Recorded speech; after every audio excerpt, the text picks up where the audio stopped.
Hello, hello, hello, everybody. How are we today? This wonderful, momentous occasion. April Fool's Day. Haha, gotcha. We got you here on the New American Media. Let's make sure everything is streaming here. Today's wild card will be whether or not the New American Media is streaming on D Live. We are streaming on Facebook. Fantastic. Let me send this to our group here. And then we will launch the show. Please hit like, please hit subscribe, however you're watching. Tell me your name and your initials and where you're watching from in the comments. Join us live. All right, we're 100% on this. That is the question of the day, though. Will we be streaming on D Live? We've added Twitch. We've added Kick. We've added D Live. Okay, it looks like we're streaming on Rumble as well. All right. Let's get this party started, shall we? Okay.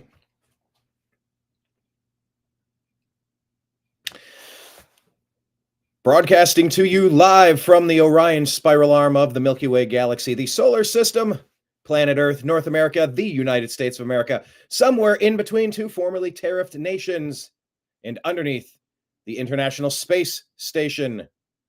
My name is Brian Engelman. Today is Tuesday, April 1st, April Fool's 2025. And you have found us here on the TNAM AM Show. Here on the New American Media, because the old American media has failed you. We're going to talk about the special elections today. Wisconsin, Florida. Get yo ass out and vote. Go do that thing. Do that thing. We put a feeler out, a last second feeler, to somebody we've interviewed before. I don't know if I even want to mention who it is because they are under no obligation to attend today's broadcast, because it did just dawn on me. And I'm like, oh, wait, I talked with this person at the Republican convention. Oh, they're super big into getting out the vote. Oh, they're super active in Wisconsin right now and New Jersey and Pennsylvania and all the places that MAGA needs to win so that we don't devolve into crazy town. So I sent that person a message. Fingers crossed. I would say there's a non-zero chance that that person joins us today to discuss getting out the vote in these special elections. Matt Gaetz's seat in Florida, and then the Supreme Court up in Wisconsin. This is massive. I could not imagine a scenario where actual voting would turn in a result in Florida or Wisconsin that would be pro. Who even is their party now? Pro Bernie Sanders, pro AOC, pro Jasmine Crockett, pro Tim Walz. What are we doing? Pro Gavin Newsom, pro Kamala Harris, pro Joe Biden, pro Obama, pro Obama. That's the pro Obama way. I couldn't envision a universe where someone would go, wow, we overwhelmingly elected President Trump for his third term, second term. Oh, we're so disappointed to see trillions of dollars of investment deals being signed to bring massive factories, massive job opportunities to the United States, trying to ramp down and stop two stupid wars and get the U.S. away from the unenviable position of being the financial backer of these quagmires. I couldn't imagine Florida looking at the last 2 months of the second Trump administration going, that part where he's doing the things that he said he would do, I can't bring myself to do it.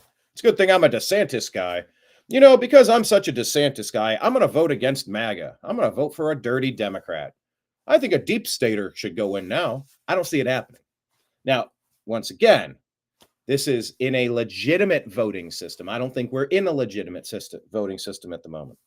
Now, hold on, Brian. President Trump won. in a landslide.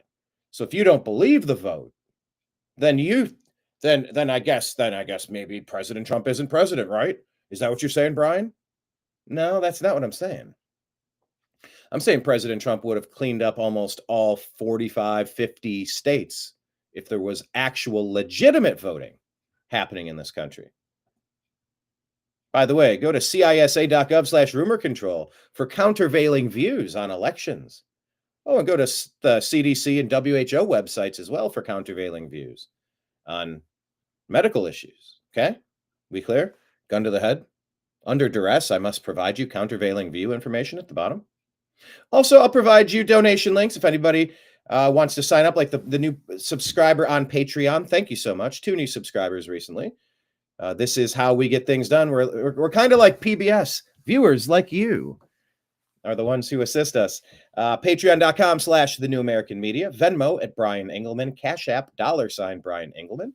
And PayPal at Fuzz Installment. Those are at the bottom of the screens. And of course, these are the ways you follow The New American Media. We are on Instagram, Facebook, Truth Social, Rumble, Odyssey, Twitch, Kick, and DLive, and YouTube. Search The New American Media. On X, we're at American_media_. And our podcast is The Agree to Disagree Show. That will encapsulate the TNAM AM shows as well. The Agree to Disagree Show on Spotify and Apple on your podcast. So we're going to talk about Wisconsin and Florida and getting out the vote. We're going to talk about what is being found in the Social Security database. Shocking. Democrat deep state operatives who are traitors to this nation were flooding this country with non-Americans to permanently set up a situation where we, the people, could not actually put representatives into our government. It would have been a completion of a coup. Now, did the coup start in 1913? Did it start in 1971? Did it start in 2001? Did it start in 2020? Or is it starting right now in 2025? You can unpack it. I don't know. Was it the War of 1812? Was it actually the United States Corporation? There's a lot of conversation. Ooh, emphasis on the word con. Has America actually been a free place? Has America actually been a legitimate country of, for, and by the people? Maybe, maybe not. Nixon and Kissinger getting us off the gold standard, mostly Kissinger in the 70s. Hence this big push to, hey, let's audit Fort Knox. That's our gold. And you hear all these reports of massive movements of gold from England banks and other places, maybe reappropriating it back to Fort Knox. Maybe that was President Trump and Elon sending a warning shot saying, we're calling in all of whatever your paper says. You bring our physical gold back to our place. Now, by the way, I have officially called on. We're not just going to go in and do a photo op. You know, when Pam Bondi said, hey, lift up a binder like we're outside of a Office Max in 1998. Hey, look, we have a binder. Mitt Romney, I have a binder full of Epstein women. Yeah, the Epstein Files was a big nothing burger. Pam Bondi. That's not what we're talking about with Fort Knox. It needs to be, all right, we're gonna look at it all, we're gonna weigh it all. Cool. But we've brought in our professional smelting machines. We're going to go one by one, bar by bar. We're melting every one of this down. We're going to put a MAGA stamp in all of these. We're going to put today's date, and we're going to certify that on this date, at this time, everything melted into these bars with this stamp, numbered.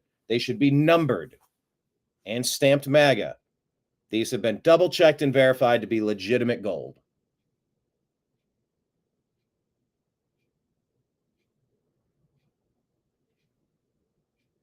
That's what we're talking about here.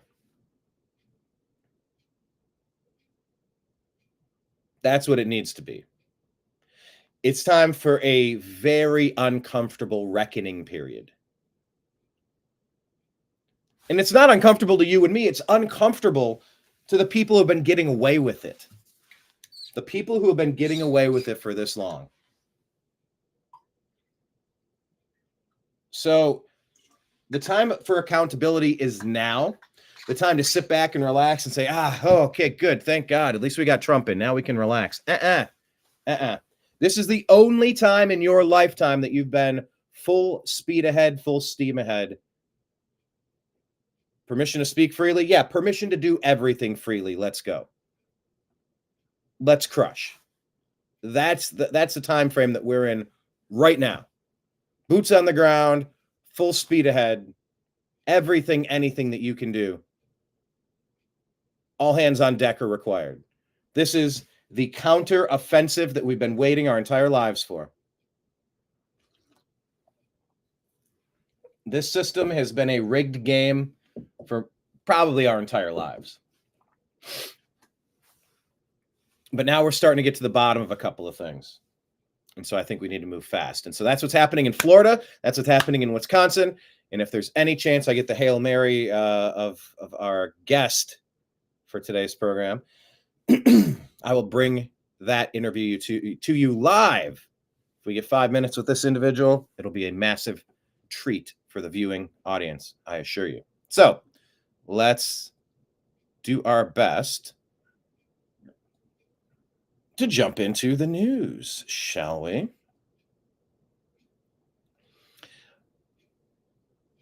I'm going to get to some of like the news of the day in our second segment. Segment 1 will be a rolling through our Instagram feed. Once again, that's the New American Media. Sign up, subscribe. Then the second part with some of the specific newsiness stuff will be on our X feed at American_media_. But in order to understand where we are, we sort of have to understand how we got here. Now, this is a blast from the past, right? You remember this guy? This Anthony Weiner? Melting down over the Clinton controversy. You got the Epstein Island stuff. Right? The blackmail. You got foreign countries. You got Mossad, Israel, Epstein, Maxwell.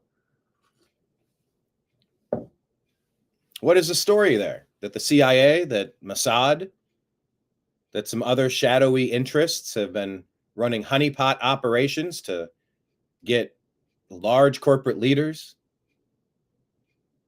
Hollywood actors and influencers,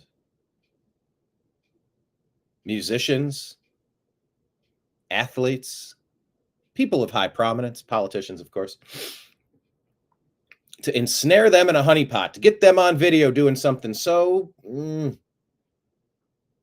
that it's sort of unforgivable, and you just end up in the bag pushing their propaganda forever. Well, this is something that came out, I don't know, maybe it's not super recent. We've covered this on a previous show, but as I was scrolling today, I saw it. And I think it is important to glance at this Anthony Weiner thing. This goes back to Huma Abedin, the laptop. You want to hear about the laptop from hell? No, why don't you go down the rabbit hole? I mean, I'd rather you don't, because it will change you. It's the worst thing you've ever heard. But it's attached here. You got to remember the people that you're battling. So let's hear Anthony Weiner with Patrick Bet David. Okay. You should cut that list out. Your reputation is you like to text underage girls, sending pictures of your dangling. That's your reputation. Whatever you do, you can't do anything about it. Bill Clinton officiated your wedding with Huma, your wife, if I'm not mistaken. Correct. So you've been very close, and she was a right-hand person to Hillary Clinton in 2016 while the scandal was taking place. For years before that, she was with Hillary for, she's 20 years. Email, 650,000, one folder with the word life insurance and the files that are in there. So 9 out of 12 cops, NY. One folder that had the word life insurance on there.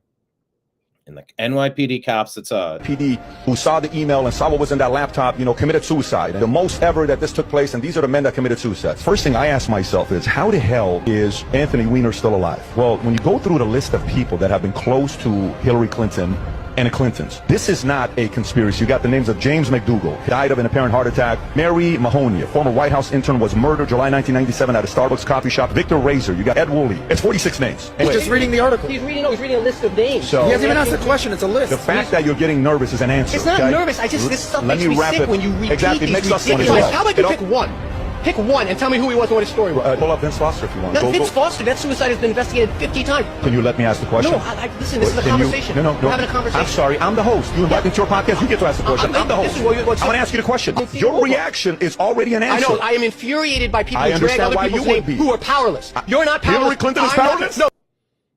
Powerless. These people. Hillary Clinton is These powerless. people. That's the problem. These people. Hillary's the problem. You read a list of people because you have the power to do it. People who do that are bullies, and I don't appreciate bullies. I have the power to do what? You do. To read a list of some stranger's names. I have the power to use the DOJ and other things to control. That's not DOJ. Yeah. DOJ didn't make this list. Let me finish up my Some question. jackass made a list in his You have basement. the right to You're reading their answer. names as if they're incriminating in some way. Some conspiracy theory podcast, some conspiracy theory that 9 people read. You find some guy that comes in, and then you go from Ron Brown to some obscure officer that used to protect Bill Clinton, who passed away. How is it that the reputation that follows them is people close to them die? You should cut that take list the out. angle you did.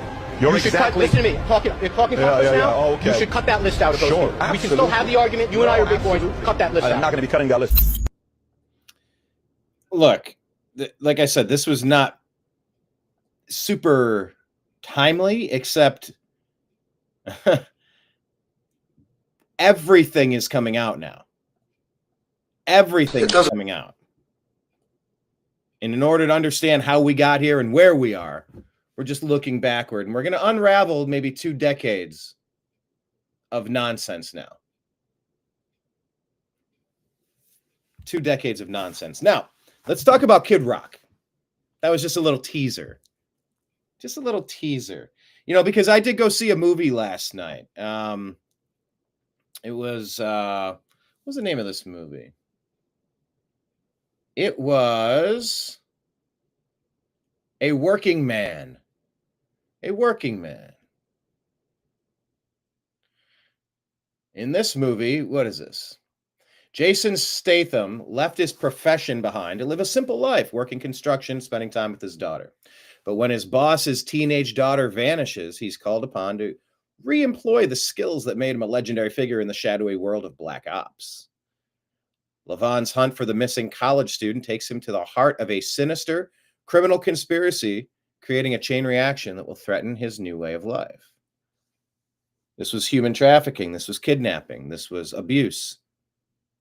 And this was pretty much what we're talking about with the Anthony Weiner, Huma Abedin, Hillary Clinton, Barack Hussein Obama, Joe Biden, Hunter Biden, Jeffrey Epstein, Harvey Weinstein, Mossad, Ghislaine Maxwell, P. Diddy, cult. Yeah, they're all kind of in a cult.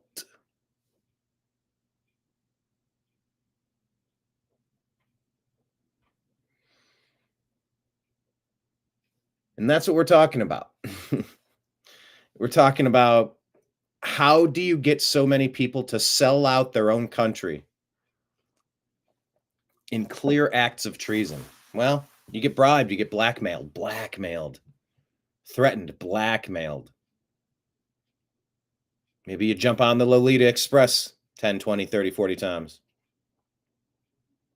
Maybe. Liz Cheney. I mean, she's from the Cheney family. She's just kind of like born into it. Same with the Bushes. So it's just kind of like you're groomed from that. You're just in that world to begin with. But people like Adam Kinzinger, people like Shifty Schiff, you wonder how much dirt's. You've heard the stories about Shift in the Hollywood Hotel. There's a lot of stories that are unconfirmed. But as we're trying to figure out these millions of Social Security numbers, who have they gone to? You look at 30 million people imported, non-Americans, dumped into America. Maybe given Social Security numbers, maybe given benefits, maybe voting, or maybe they're turning these votes into mail-in ballots that are then counted automatically. And maybe you never see them. Maybe that person doesn't really even, air quote, exist. Maybe they're more than 120 years old. But the Social Security number gives you the name John Smith or Jose Ramirez. And you just vote. And the votes counted in Wisconsin. And how would you know? Well, right now, all of this stuff is being unpacked and revealed. And that's why, to circle back to the beginning of this program, this is the TNAM AM Show here on the New American Media, by the way. Hit like, hit subscribe. If you're lurking in the background, type your initials or your name and tell me where you're watching from in the comments. Once the comments populate, I will put that up on the screen so that we can have an ongoing conversation here. But Wisconsin was one of the 7 fraud states, swing states from 2020. You remember what happened on 2020? I was doing a live stream. Remember, go to cisa.gov/rumor control for countervailing views, because they'll tell you 2020 was the only free and fair election in the history of elections. All the others, especially where it's a nationalist or a populist wins, oh, you know, those have to be suspicious, super suspicious, probably a Putin puppet or something. By the way, we're going to talk about Marine Le Pen, the Trumpian nationalist in France, who's clearly going to do the Trump thing and win. Oh, no, wait, they did some lawfare on her, allegedly. They're going to throw her in jail for 4 years and ban her from running permanently because the deep state is getting deep mad about losing their power and control. They might lose out on their World War III with Russia. You know, hundreds of thousands, if not millions of lives needlessly squandered. That's what they're addicted to. We're not. We're pushing against that. And we got to keep pushing. Or not. We could just give up. Or we could push. Push like we've never pushed before. Wisconsin, the concern, despite Trump winning there, winning convincingly, and then having a great 2 months of, wow, look at this action. This is exactly what we voted for. Could they steal an election in Wisconsin and then gerrymander and redistrict and change the balance of power in the House to block Trump's agenda? It's something that could happen. So if you know anyone in Wisconsin, call them, email them. If you live in Wisconsin, get out and physically vote today. Florida, same thing. Go vote today. If 100 of you are hearing this message and you get a chance to go out and vote, go vote. It would be huge. Cannot lose this momentum. It's a razor thin margin somehow. These deep state actors have found a way to just manipulate a couple of big cities to dominate a couple of states. And that was their plan, to import all these non-Americans into the places where they're going to be able to change the votes. Think Ilhan Omar building an enclave in Minneapolis, or what's going on in Michigan, or what's going on. You got little enclaves where you get the squad. You get some fantastic anti-American people who are going to get represented and voted in by a group of immigrants, non-Native Americans, not people that were born in this country, to then perpetually put in traitors to this country that are going to try to disassemble, destruct, and annihilate this country. That's what's at stake. That's what the Biden plan was, and border czar Kamala Harris. That was to open the floodgates and let as many illegal aliens in as possible, and then you'll permanently change the voting demographic of this nation, and we'll never be free again. No, the dirty deep state Democrats, their game plan is division, division, division. All they push is division in anti-American policies that are going to keep you subservient to them in their rule. Well, I don't like that. That's what we're pushing back against. All right, let's get into the news. Did you see Kid Rock? I love the comment. Hey, Zelensky, this is how you're supposed to be dressing when you go to the White House for an office visit. It's fantastic. But the content of what's going on is actually pure fire. Let's take a listen. Doesn't matter your politics.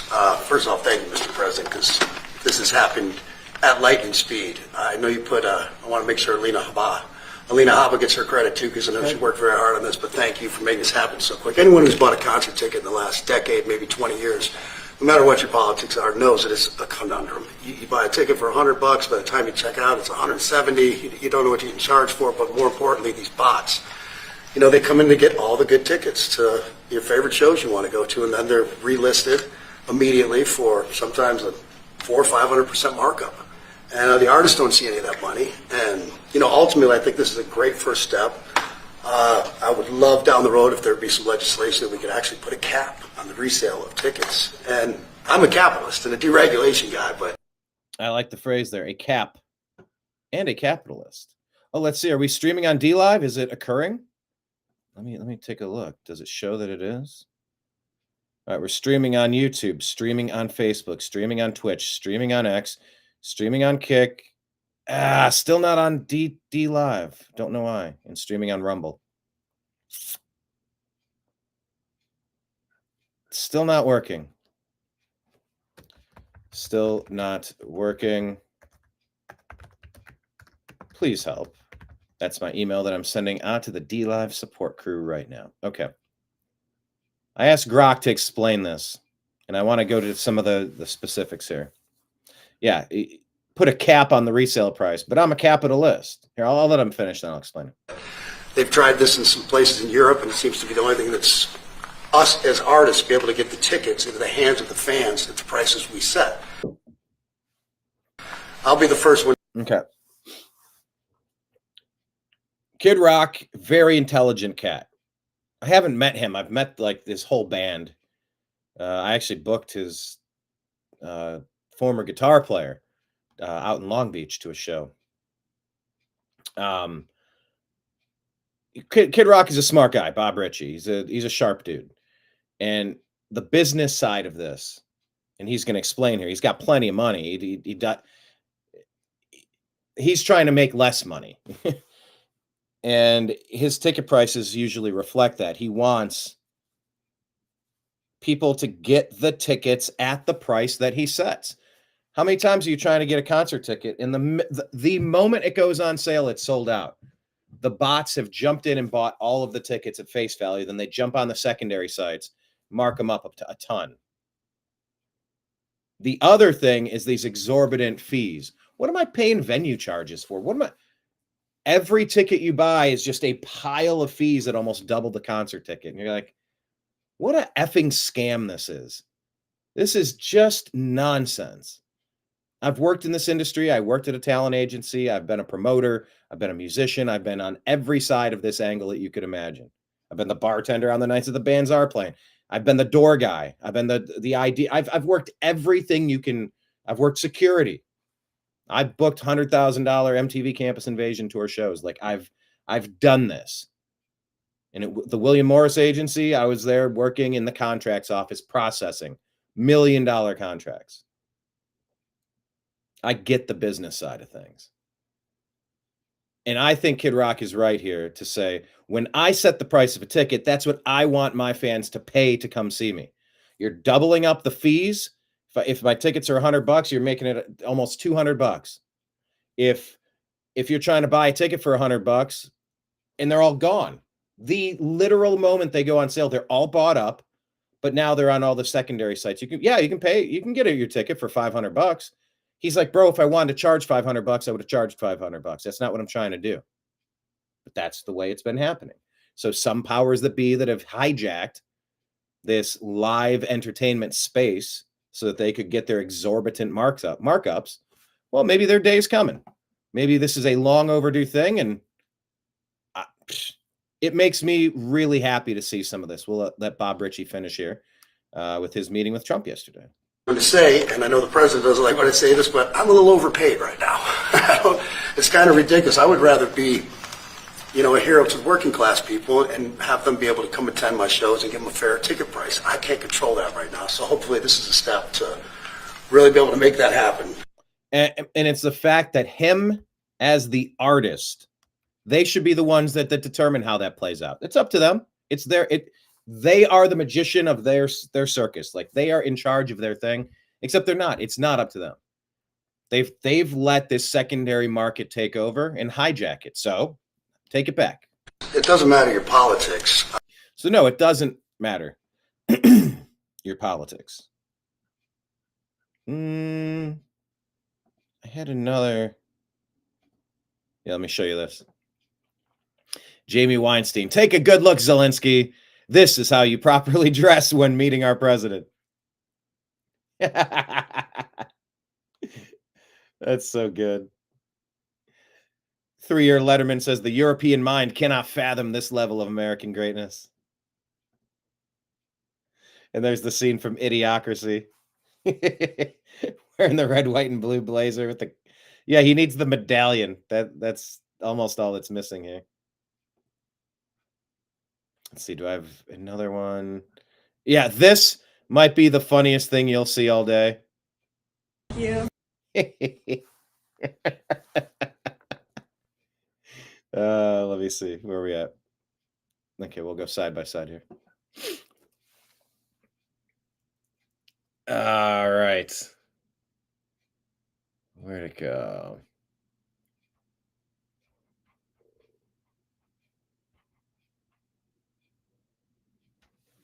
Here's Kid Rock, and a reporter asks a question. Oh no, Trump asked the question. Did Biden do news conferences like this? Here we go. Did Biden do news conferences like this, Peter? I don't think No, so. he was never standing next to somebody who looked like they were about to be shot out of a cannon. Wouldn't have worked out. Yeah. Did you hear this? Peter Ducey is so good. He's fantastic.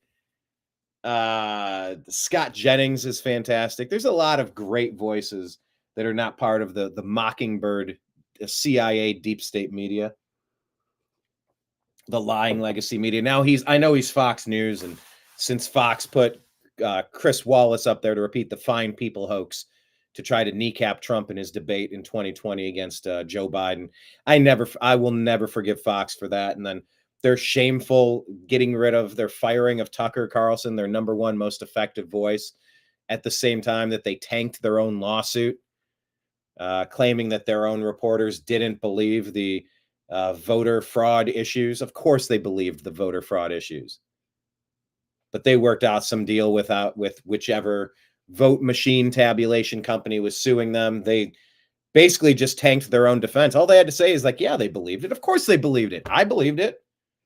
Everybody with eyes believed President Trump, who was up by hundreds of thousands of votes in all 7 of those swing states, fraud states, hundreds of thousands of votes.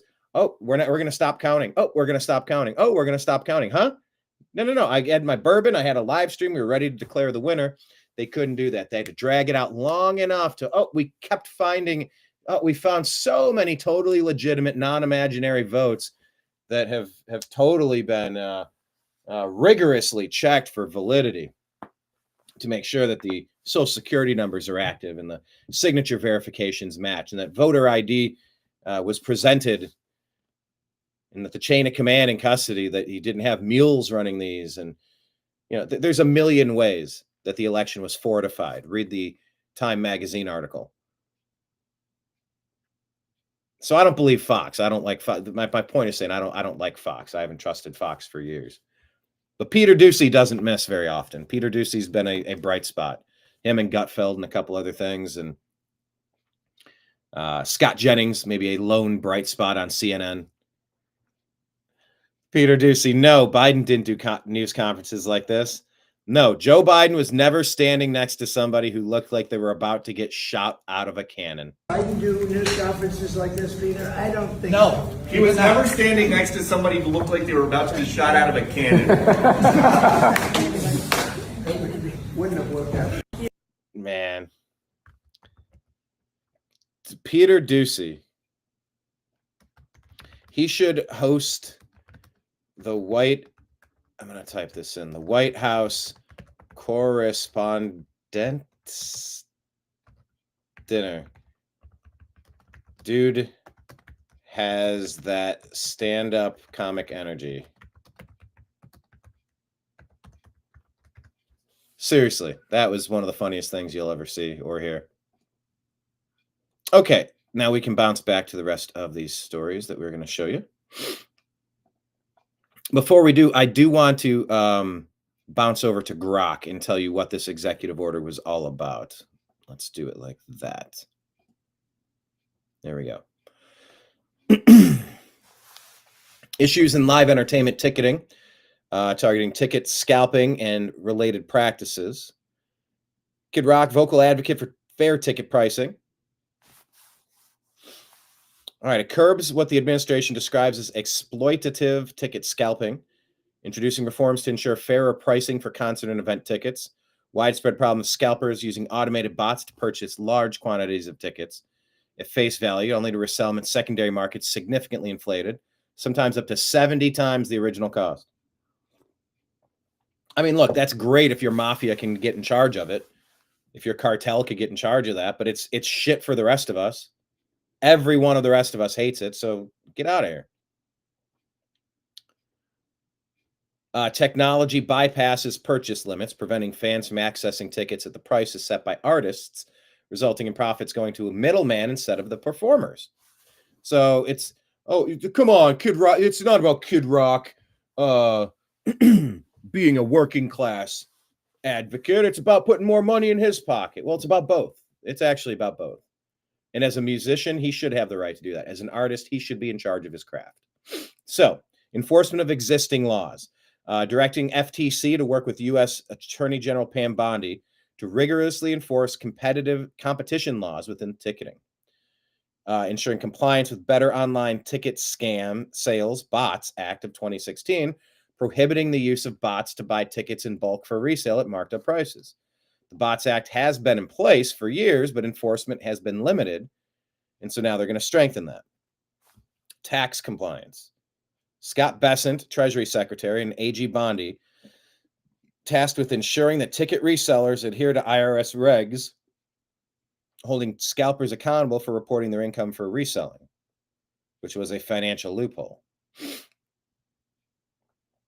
In the secondary market, price transparency, calling for the FTC to promote transparency through ticket buying process, including secondary market. Responding to complaints echoed by Kid Rock during the signing that hidden fees often inflate ticket costs significantly by the time fans complete their purchases. $100 ticket turns into $170 at checkout. They really need to get rid of these fees. Once you know how many seats are in a venue, you should just have it in a computer program. You type it in and you pop it up. Why are we paying Ticketmaster anything?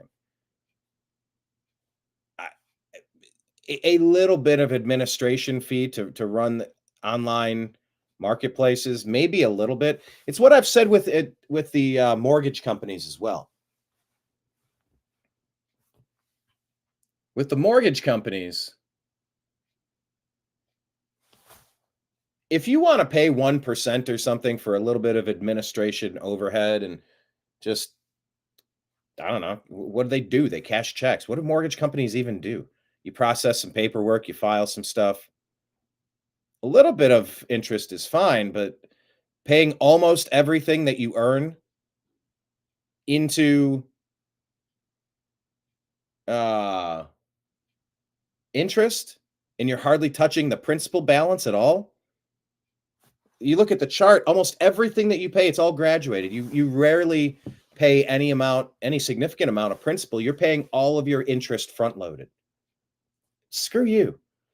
These banksters, these are just as bad as these bots that are buying up your ticket sales. Oh, yeah. So just pay us all your money instead. How about no? Let's work for the American people, shall we? So price transparency, and then report and recommendations. FTC, Justice, Treasury. In 180 days, they want detailed actions addressing unfair practices in live entertainment to protect consumers. It's a conundrum. Artists like him don't benefit from inflated resale prices, but then he sees his true hardcore fans priced out of shows. So it doesn't impose price caps on resales. It might be a first step toward broader reform. Rock also mentioned having spoken to Ticketmaster, which he claimed was on board with the changes. Yeah, it's egregious fees. Yeah, Live Nation. Live Nation CEO thanked Trump and Kid Rock, stating scalpers and bots prevent fans from getting tickets at the prices artists set, and expressed support for reforms like stronger bots enforcement. Critics call it symbolic. Aligning with previous efforts like the last administration pushing it against junk fees. By the way, it's talking about junk fees. When's the last time you looked at your energy bill or your water bill? What the hell are they doing with these 75 different line items? This is madness. Your water bill should not be that high. Your electric bill should not be that high. Drop all these bullshit hidden taxes. If you strip away the fees from your gallon of gas, you know how much your gallon of gas is supposed to cost you? All in an effort to inflate the money coming in so that you could have a super bloated, inefficient, irrelevant, anti-American government that you're funding at your own expense. Let's cut all these hidden fees out from everything and just let people live a free and a fair and affordable life again. So I'm excited for this. I think it's fantastic. Long time coming. And let's jump back into the rest of our stories. Okay, this is Antonio. We started it. We covered a little bit of this yesterday, but this is to delve into what Elon and Antonio Gracias were talking about, flooding this nation with non-Americans and what the point of this was and how we were paying for the privilege of being taken over in a coup. Obama and his deep state ilk. Oh, colonialism. Oh, colonialism. So bad. It's so bad. So what were they doing? Colonialism. They were dumping Central America into the United States. They were dumping South America into the United States. They're dumping Africa into the United States. They're dumping Asia into the United States. They're dumping Middle East into the United States. They're dumping everywhere that's not America into here. They're doing it into Ireland. They're doing it to Sweden. They're doing it to the UK. They're doing it to France. They're doing it to Germany. They're doing it everywhere to take over these countries in a colonialist coup. The same people that rail against European colonialism, they said, we're going to do it. Except when we do it, it will be righteous because it'll go after those bad, straight, white Christian males or something. Here's the conversation about all of these Social Security numbers and why it's relevant to their deep state plan to completely overthrow the United States. The top of the system, mapping the whole system of Social Security to understand where all the fraud was. And there's a lot of great people there that showed us really a lot of waste. And so that came up with a big list of stuff they're working on. You've heard some of that already. But this is what jumped out at us. When we saw these numbers, we were like, what is this? In 21, you see 270,000 people, goes all the way to 2.1 million in 24. These are non-citizens that are getting Social Security numbers. Yeah, this is a mind-blowing chart. Yeah, just this literally blew us away. Like, we went there to find fraud, and we found this by accident. And this isn't political, by the way. My parents are immigrants. Yeah, this country's been great to us. My brother and sister all born in Spain. I'm pro-legal immigration. This is not political. This is not political. This is about America and the future of America. And there are a lot of good people in the system that pointed us in this direction. I want to honor them right now, that work in the government today, who took risks to show us these numbers and tell us what's going on. Yeah. So I want to stop for a minute. I want to honor those people today. Yeah. Very good people. Very good people. Attacked now by the deep state. I have been from... And you know why they're getting attacked by the deep state? Because their money laundering scheme, all of these AstroTurf protests, Occupy LA or Charlottesville or BLM, Tesla takedown. This is so AstroTurfed. It is so insane. They hate you. They hate everything about you. They hate this country. This is their plan, and it's all coming down. D.C. to Social Security offices, to the border to track this down, and very good people have helped us along the way. I want to thank them. Yeah. This number, what this is when you come in the country, if you're illegal, there's a couple ways to come in. You come in through a port of entry, and you can tell them you're afraid, and they'll give you an asylum case. You'll get an interview, then you get in. That's one way to do it. Another way to do it is to just go to the border. Literally, this happened. I talked to Border Patrol myself. Elon was there too. I went to Laredo, and I went to Bronzeville. Elon went to Eagle Pass. You walk up to a Border Patrol officer, and you tell them you want to come in.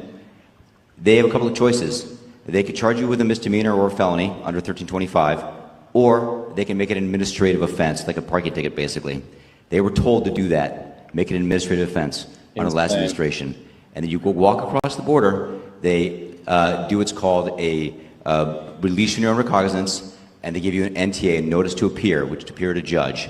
The wait times on judges are like average 6 years. Look at Grok, you'll see it on immigration judges. There's only 700 of them. This is 5.5 million people, okay? So what happens then? Once you're in the country Unreal. and you got asylum through one of these pathways, and we map the whole thing out, you can apply for a work document.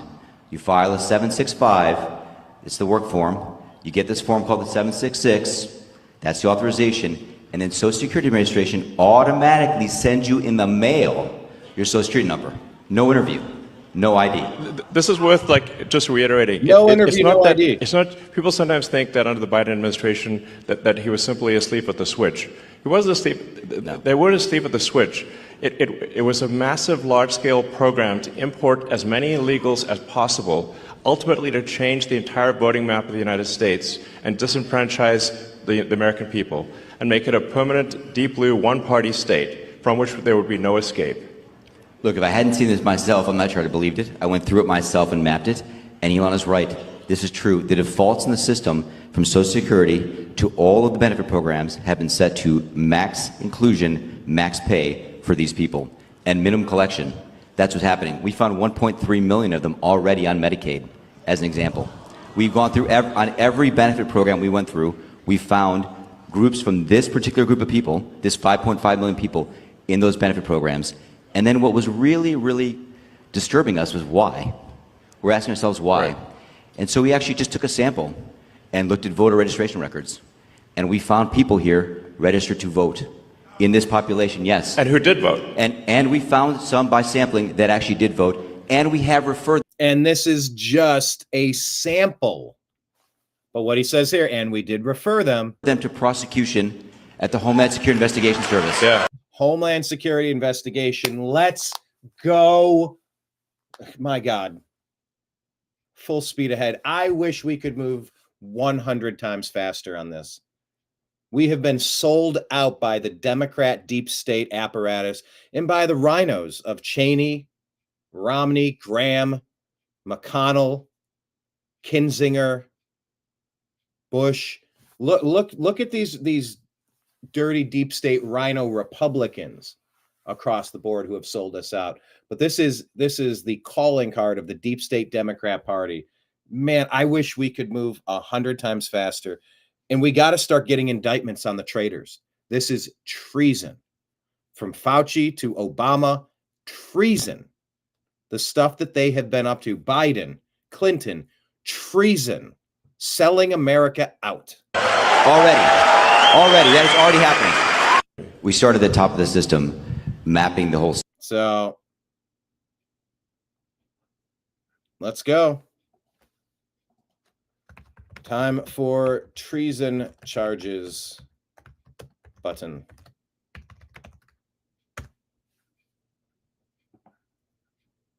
Okay. This is how close we were to losing our entire country, people.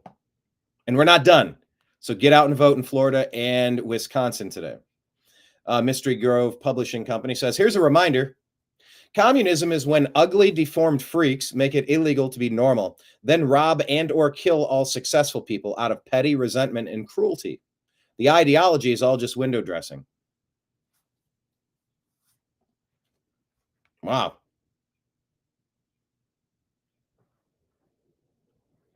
This checks out.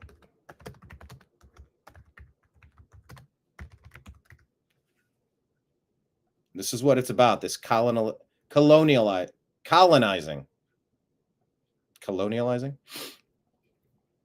This is pretty funny.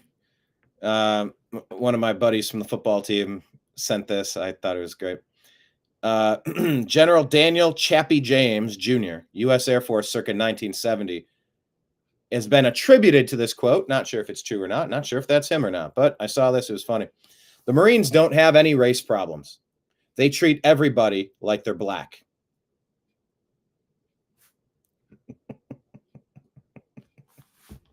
Oh, it's not on the screen perfectly. There we go. That's the Marines don't have any race problems. They treat everybody like they're black.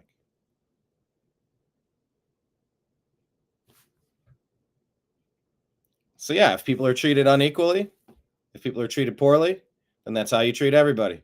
And if everybody's treated equally and equally poorly, then you're on the same playing field. How about that? All right, I'm not familiar with Dr. Mark Hyman, but I will encourage you to, at the bottom of the screen as we put this up here, countervailing views made under duress. Go to CDC and WHO websites and CISA.com/rumor control regarding anything health related. I need to get my, I used to have a different ticker. And actually, I think I used to have it in chat. How would I do it? I had it on captions. Yeah, because these are on tickers. Oh, so if I put it in the lower third, here, let me do it this way. So we're showing you how the sausage is made with the program today. We'll cancel it. We'll do primary text. We'll paste.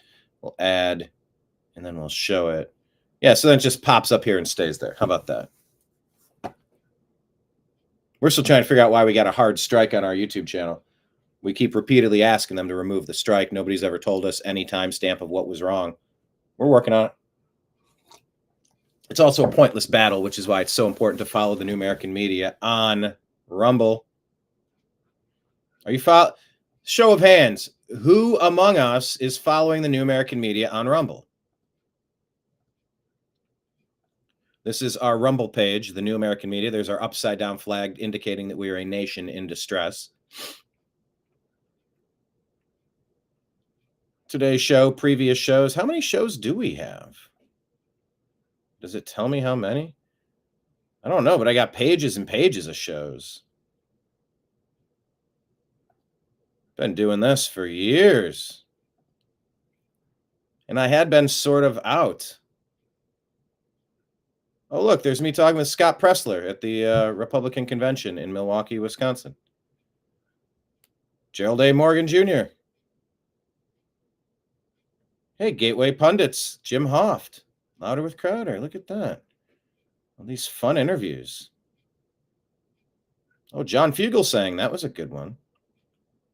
Clint Russell, it's another good one. All right, so I don't know how many shows we have, but we got, I think, hundreds on here. 1,800 on our YouTube channel. But this is why you got to link up with us on Rumble. Yeah, it is time for a cool change, Kenneth. Time for a very cool change. All right, captions, ticker, countervailing views. This doctor, where'd he go? What page am I on? I was on Instagram. There we go. You show this tab instead. Dr. Mark Hyman, MD, says Utah just made history. Can I go side by side? Almost. Utah just made history, folks, banning ultra-processed food additives in schools. Texas is mandating daily physical activity and nutrition education. Arizona is pushing to ban harmful additives. California is working to phase them out. West Virginia just banned synthetic dyes statewide. This is what meaningful food policy reform looks like, and it's only just beginning. Hey, that's a win, right? That feels like a big win. It does to me.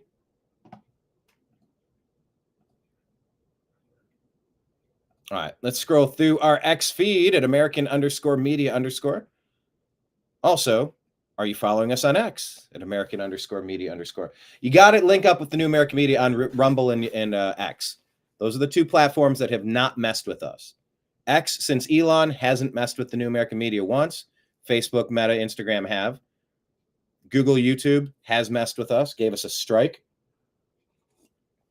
Rumble and YouTube, we're growing over there, the New American Media. All right, let's talk about what's going on in France. This Obama doctrine is a global doctrine to replace the indigenous people in their colonizing efforts from every other continent so that there is no loyalty to tradition and freedom. Then you can overthrow them more easily. But we're not going to allow that to happen. I mean, France is in a bad spot. UK is in a bad spot. Ireland's in a bad spot. Germany's in a bad spot. Canada's in a bad spot. For real.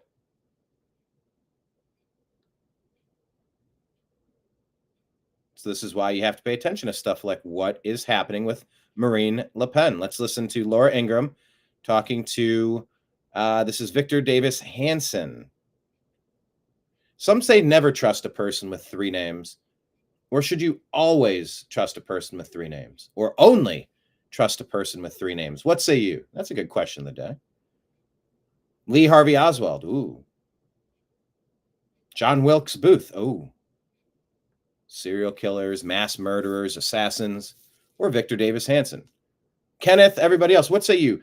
If someone has 3 names, are you more likely to trust them? I mean, John F. Kennedy, that's F. You rarely say John Kennedy. It's usually John F. Kennedy. JFK. What say you? It's a curious question. All right, here we go. Now, what were the... This is about Marine Le Pen. They trumped her, gave her the Trump treatment, threw her in jail, just like they did to Bolsonaro. They're doing this everywhere. They have losing arguments. This is a hostile takeover attempt of the New World Order. This is it. This is all we got. This is the one time to push. This is the one time to notice who is attacking us. This isn't about us being aggressive or offensive in any way. It's about repelling an invasion, repelling a coup, repelling a takeover, repelling an attack. So here's the conversation. The chances that Le Pen could get a fair trial in France is the same as Trump in New York, and why are they so afraid of her? Less. They don't have a constitution like ours that finally, in the end, helps somewhat. But, you know, the Europeans are always telling us that they, not us, are the guardians of democracy, and they are the forerunners. They don't emulate America, we copy them. And now what they're doing is they looked at these 4 years in the wilderness of Donald Trump and the 91 indictments. They thought, that's a pretty good way to neuter a candidate and get him off the ballot in 25 states and raid his home. And so now we see in Romania in March they did it with Georgescu. And he probably won't be on the ballot in May. In February, the alternative for Deutschland. He needs to be on the ballot. Deutschland did the same thing in Germany. The AFP party. This is not AFP. What is it? What they call the far right, which is a pretty conservative party, AFD. but AFD. D is in domicile. D is in donkey. It had 150 seats, 20% of the vote, and no other party would even get near them to form a coalition and therefore a government. And now Le Pen, they not only got her off the ballot, she's under house arrest for 2 years and then a suspended sentence. So they criminalize it, and they're copying what the left has done in America because, as you pointed out, they've got the same symptomatology. They don't know what to do with this massive backlash and pushback against the new Green Deal and the Green Party and the open borders and the immigrant crime. No one listens to people, and they've been fed up. Yeah, people are absolutely furious, and this is a global push. We don't know how lucky we are that President Trump spun his head. Now, what were the chances? When he did. We are living on the best timeline, and we all need to do better. Florida, Wisconsin. If you know anybody in Florida and Wisconsin, send them a text right now and just say, hey, make sure you go out and vote today. Get there immediately. It's super important. Please send out a message to anybody in Florida and Wisconsin. This is allegedly Glendale, California. Someone, a 23-year-old contacted a 12-year-old boy online, not knowing it was a trap set by a group of investigators who catch demonic child abusers.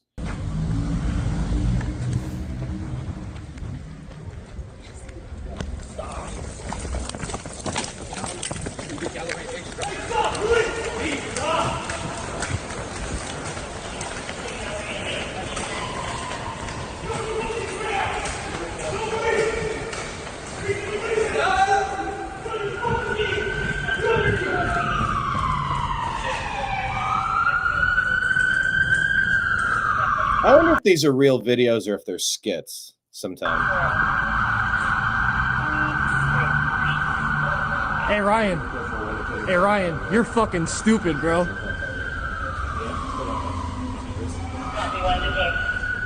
You're really fucking stupid, Ryan.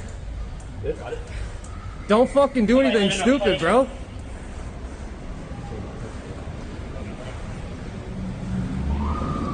not trying to abuse some kids. Hey, Ryan, where do you think you're going? This is essentially what that movie I saw yesterday was about. Grabbing a girl from a nightclub and doing some trafficking, abuse, kidnap, torture. So I guess starting today's show off with Anthony Weiner is maybe not the worst.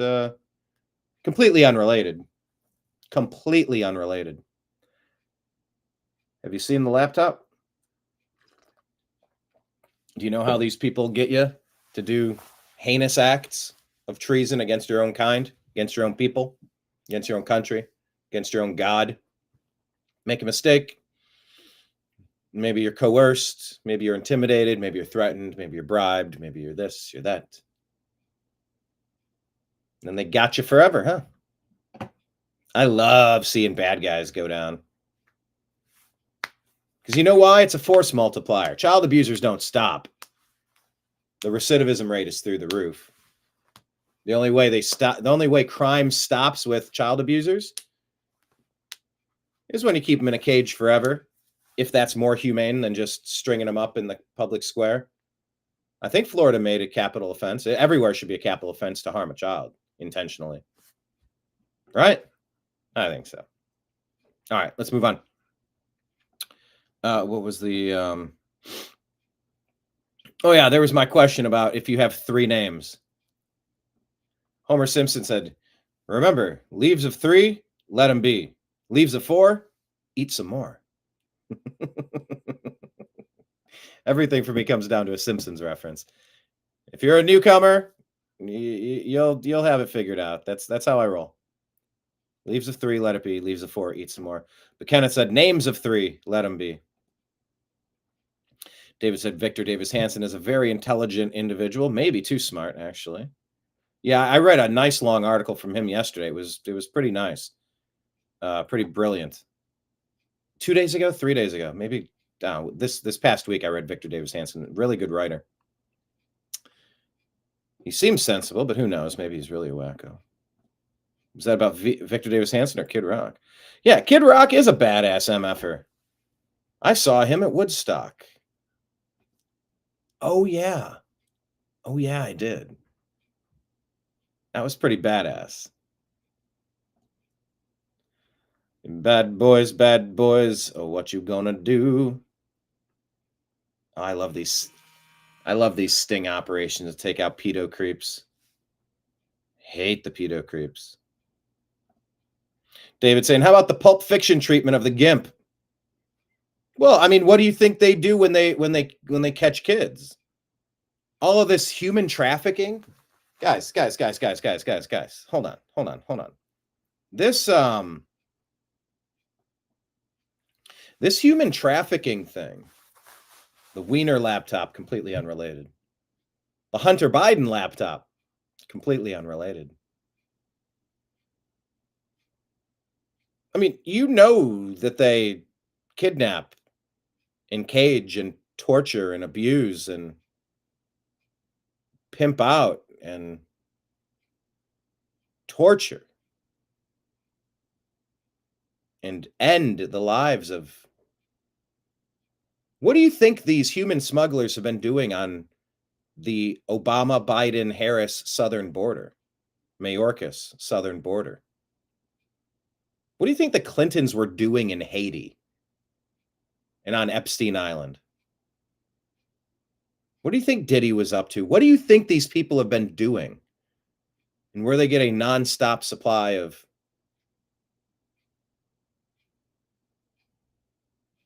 free kids, free girls, free young women that they turn into caged slaves.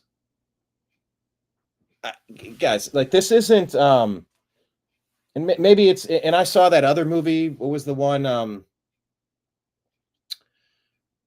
where they get him out of the jungle? What was that movie?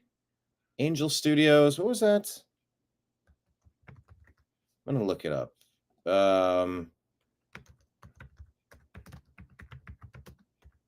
Human trafficking movie was called Song of Silence, Sound of Silence, Sound of Freedom. Jim Caviezel. Rescuing children from sex traffickers in Colombia. Operation Underground Railroad. Yeah. Remember when President Trump was asked about let me find you that. Video of Trump being asked about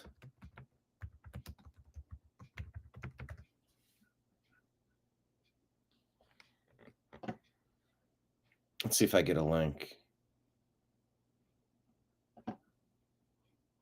Oh, you can't provide a video. Okay, come on. I'm going to show you this. Grok needs to get better at showing video. Just link something.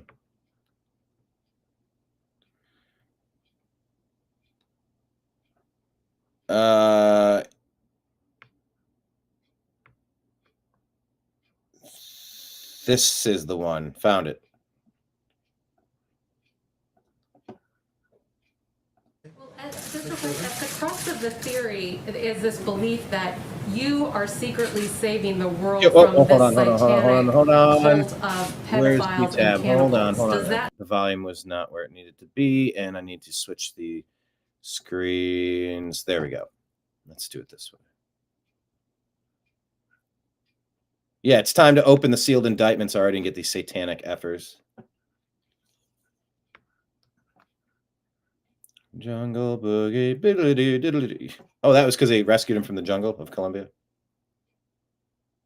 That wasn't that doom doom doom doom doo doo doo boop doo doo doo doo. Quentin Tarantino has some great music choices. Although I would bet Tarantino might be on one of those lists as well. Everyone's innocent unless proven guilty, but he's a weirdo. Great movie maker, though. All right. President Trump getting asked a very interesting question here. Well, at the crux of the theory is this belief that you are... There's this theory or this belief that, and this is from 2020, I believe. This belief that you are secretly saving the world from this satanic cult of pedophiles and cannibals. Does that sound like something you are behind? Well, I haven't heard that, but is that supposed to be a bad thing or a good thing? I mean, you know, if I can help save the world from problems, I'm willing to do it. I'm willing to put myself out there, and we are actually. We're saving the world from a radical left philosophy that will destroy this country, and when this country is gone, the rest of the world would follow. The rest of the world would follow. That's the importance of this country. Well, is that supposed to be a bad thing? You are behind. Well, I haven't heard that, but is that supposed to be a bad thing or a good thing? I mean, you know, if I can help save the world from problems, I'm willing to do it. I'm willing to put myself out there. And nobody has put themselves out there more than this guy, which is why they've gone after him.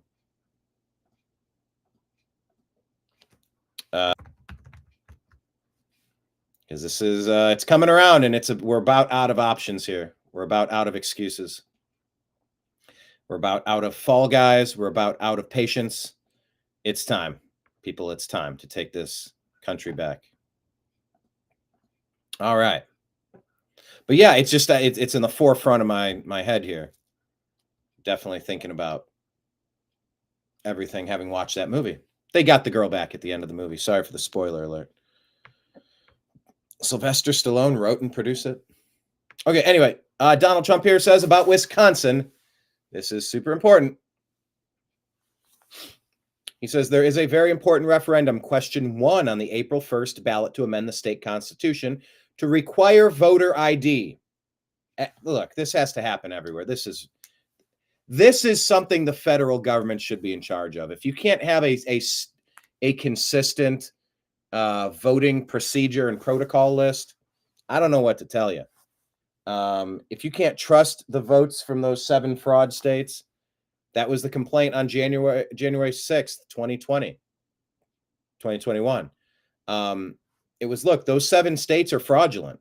They couldn't vote. They couldn't count their votes in a reasonable manner. We can't trust that what we have at the end of this process is something valid. You either have a same-day revote with paper ballots in person, voter ID only, or you throw out all these votes and you pick a president minus these 7 fraud states or swing states that magically paused while Trump was up hundreds of thousands of votes. And then over the next couple hours, next couple days, next couple weeks, they determined that Joe Biden barely pulled off. Oh, he barely won every single one of those fraud states or swing states. That's what the argument was supposed to be on January 6th, but instead a coup was staged.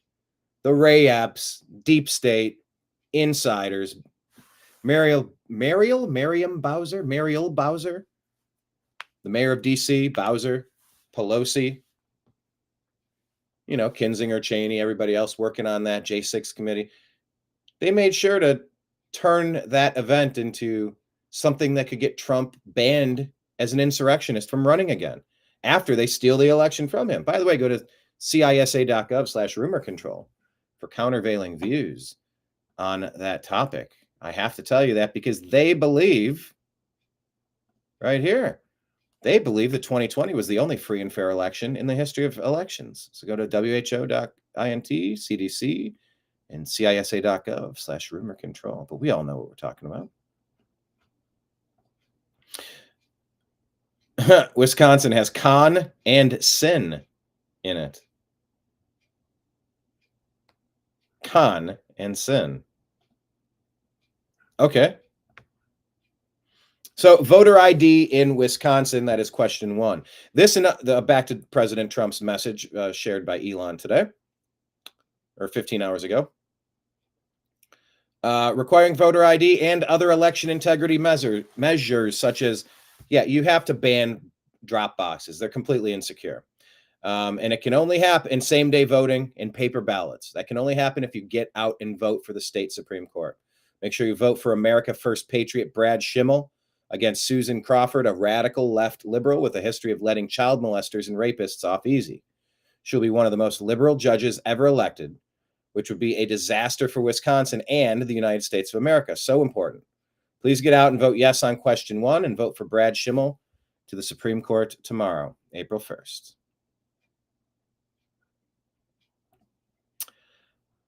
What is this America PAC? Let's see what this is about. Tomorrow. Elon Musk, allegedly. Let's listen to this. Yes. In fact, I believe someone is going to be arrested tomorrow. This is someone who actually stole 400,000 Social Security numbers and personal information from the Social Security database, and was selling Social Security numbers and all the identification information in order for people to basically steal money from Social Security. And this is like, by the way, a particular avenue of fraud for like illegal immigrants and for voter fraud, because the main way that identification is established in the United States is via Social Security. So if you compromise the Social Security system, you can basically get people to get de facto registered to vote, even if they're not citizens, and to get a bunch of benefits and to milk the system. It's pretty insane. Like the Democrats basically taken every part of the government that could possibly be bent towards providing financial incentives for illegal immigrants to come to and remain in the United States, whether it's Social Security, disability, Medicare, unemployment, even like IRS refunds without any income. It's wild. The diverted FEMA funds, which is supposed to be for helping Americans in distress from natural disasters, to pay for luxury hotels in New York for illegals to stay there. In fact, they're still there. Those hotels are still active.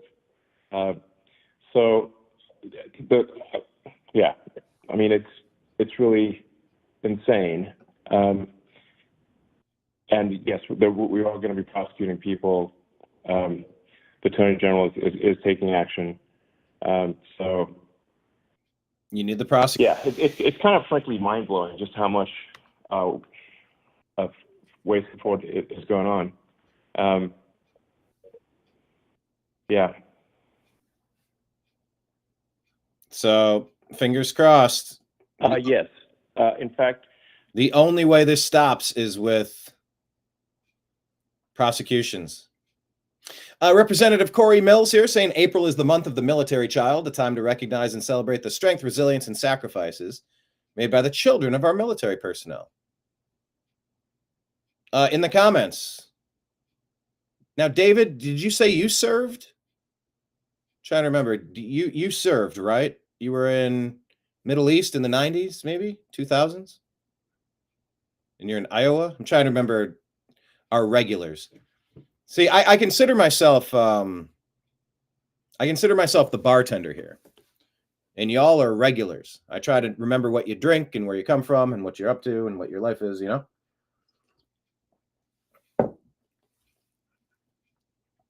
David asking if this is new. I think it's new. Yeah, I think it's new. And yeah, these people are just criminals. In fact, in the movie that I watched, you know, they had a line or two about, you know, the government. They're the biggest mobsters out there. The biggest cartel, it's government. So look, they're either supposed to work.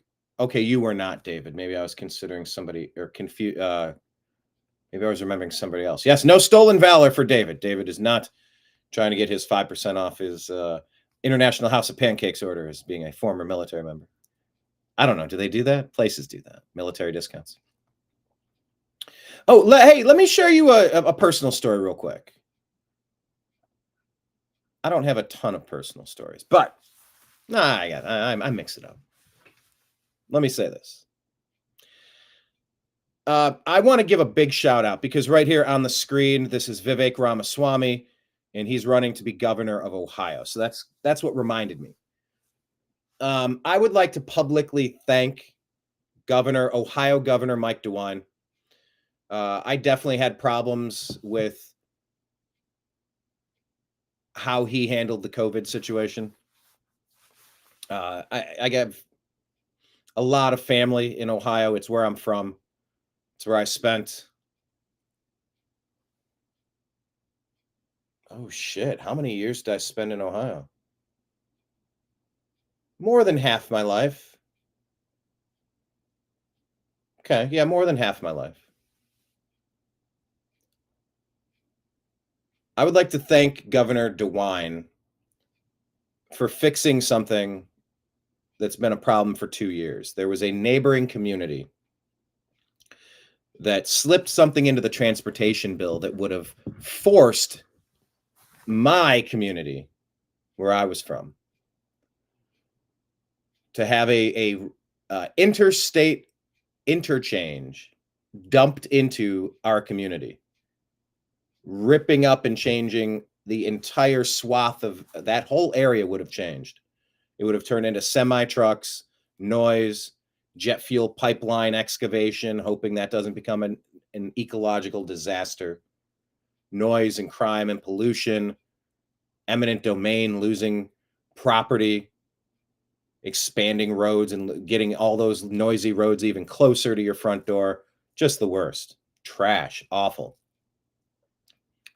After 2 years of fighting and calling all of our representatives and the governor, Governor DeWine passed the transportation bill included the omission of what that snake Tom Patton tried to put into the transportation bill. Huge day, huge cause for celebration. Let's enjoy it. Let's appreciate it. And let's be happy about it. So big shout out to Governor Mike DeWine. Here is Vivek Ramaswamy, the next governor of Ohio. He's running up against some deep state. Amy Acton, she was part of the COVID nonsense, all the lies that they were pushing with Fauci and CDC and all of the nonsense that they were pushing. That's why I'll tell you to go to cisa.gov/rumor control and the WHO and CDC websites for countervailing views. Because they'll say Dr. Amy Acton did a great job. So did Mike DeWine. They did not. But countervailing views at WHO website and CDC. You know, can't have any misinformation. Now, if we're pushing Russian collusion hoax theories, no. They can push misinformation and fake news all the time, as long as they're part of the dirty deep state, right? Makes no sense. But anyway, here is the future governor of Ohio, Vivek Ramaswamy. It's saying what he would do to change things. But yeah, thank you to Governor DeWine. I am so happy today. 2 years of fighting this, headaches and heartburn. You know, we can take care of anything, and we don't have to succumb. We just don't. Here's Vivek. We're going to be able to make sure we bring PE back to kindergarten, starting at a young age. We'll bring back the presidential fitness test in high school. All right, that includes the pull-ups. And that's okay. And it's not just the physical health, it's mental health, too. Get the cell phones out of the classroom. So physical education, you got to get physical fitness going and then get the cell phones out of the classroom. It's not doing any good for our kids. Time to put an end to it. And you know what? There should be lock boxes. Lock boxes where you pop your cell phone in at the beginning of the day and you get it at the end of the day.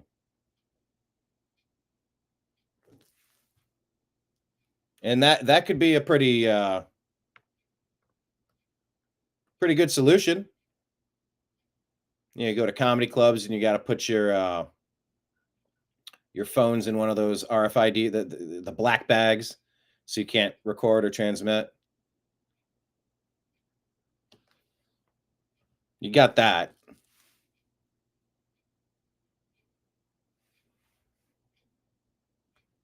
Yeah, I used to work with homeowner associations, and some of them, like we installed these mailboxes, and they were all synced up with UPS, USPS, whatever, FedEx. And so they beep it in, and they give you box number 23, and they lock it because packages were being stolen and mail was getting broken into. But yeah, in the schools, when you walk in your homeroom, like right after there's a thing and you pop it in. All right, you're number 21. Put your name in. Bing. Get your phone at the end of the day. Well, what if there's an emergency? Then you know what? They can call the school directly. Put the school phone number down, and we'll contact you if there's an emergency. It's not rocket science. That's what the comment here says. It says, start physical education in kindergarten. Bring back the presidential fitness test. Get the cell phones out of classrooms. Serve healthier food in the cafeterias. None of this should be controversial. None of this is controversial. At least it shouldn't be. I left mine in the car today. I didn't even want it to distract me. Right today, even when I'm here at these dinners, I love talking to you lovely people, and then you'll get some phone call, some text message buzzes. You're half distracted and paying attention in the conversations I'm having with all of you. Turns out a kid gets 60 notifications per week on their phone while they're in the classroom. All right, it's a source of distraction, and we need to make it easier for our kids to actually succeed. I think part of what we need to do in this mental health epidemic is fill that deeper void with the real thing. I said it earlier, we're in the middle of this identity crisis. Young people are hungry to be part of something bigger, hungry for purpose and meaning and identity at a time in our national history when the things that used to fill that void, faith in God, patriotism, family, hard work, have disappeared. We have to stand for what's true. Individual, family, nation, and God beats race, gender, sexuality, and climate if we have the courage to stand for what is right, what is good, what is true. So there you go. All right, let's take a listen to RFK Jr. He has been the subject of some rumors swirling over the past couple of days. Not sure if any of those have come to fruition. But here's Bobby talking about BlackRock. Why does BlackRock seem to own everything, and why haven't the monopoly busters come in? You're not supposed to be able to buy up literally everything of everything, especially when you're pushing DEI. It's just pushing anti-male, anti-white bigotry. That's been the case for 20, 30, 40 years now. We're finally just emerging from that, but BlackRock was a huge participant in DEI, racism, sexism, discrimination. Here's RFK talking about the meat packers. Owns all the meat packers. There's only 4 meat owns all the meat. It cuts off the beginning. BlackRock owns all the meat packers, he says. Owns all the meat packers. There's only 4 meat packers in this country. BlackRock owns them all. And you can say to them, you need to do antitrust suits against those meat packers. The meat packers are keeping the price of meat high and the price of cows low. So the farmer gets hurt, the consumers get hurt, and they make the money because they've got a monopoly. There are many other things like, BlackRock owns all the pharmaceutical companies, and we can start regulating the pharmaceutical companies so that they behave less like a cartel. Owns all the meat packers. There's only 4 meat. All right, yes. Kenneth, Godspeed to you, sir. Yeah, I'll put Godspeed to you, Kenneth. Worked today, exhausted. Yes, your Monday, Tuesdays are your exhausting days, I believe. Thanks for joining us as always. Names of 3, let it be. That was your highlight from today. That goes on your Sports Center list of top quips of the day. Names of 3, let it be. David Ban asking if I really trust Vivek. I don't really trust anybody. It's fine. People have a lot of concerns. I know Anomalies. He's really kind of going in on Trump and the whole who's controlled by Israel thing. Are there foreign countries? Are there foreign interests that are clouding our America First policies? There are honest conversations that are happening right now. Who do you trust? I don't think you should be smart to trust anybody. I think it's smart to have a healthy mistrust of anyone and everyone. That's what I think. Trying to get this going again here. What's Rumble doing? Rumble acting a little weird? Guess it's up again. All right. Do I trust Vivek? I know Vivek says a lot of the right things. I appreciate that. We should not trust anybody. We should hold their feet to the fire. At least he's saying a lot of the right things. I think he'd get a lot of the big picture things right. I do. But yeah, when it comes time for mega deals and who's actually going to benefit, and let's make sure we understand the fine print on some of the details from everybody, with Elon and Trump, with Vivek. But man, I'd rather be examining the fine print details with stuff that Kid Rock and President Trump are doing with that executive order to protect musicians and concert ticket goers. That I'd rather trust the fine details there than another Mayorkas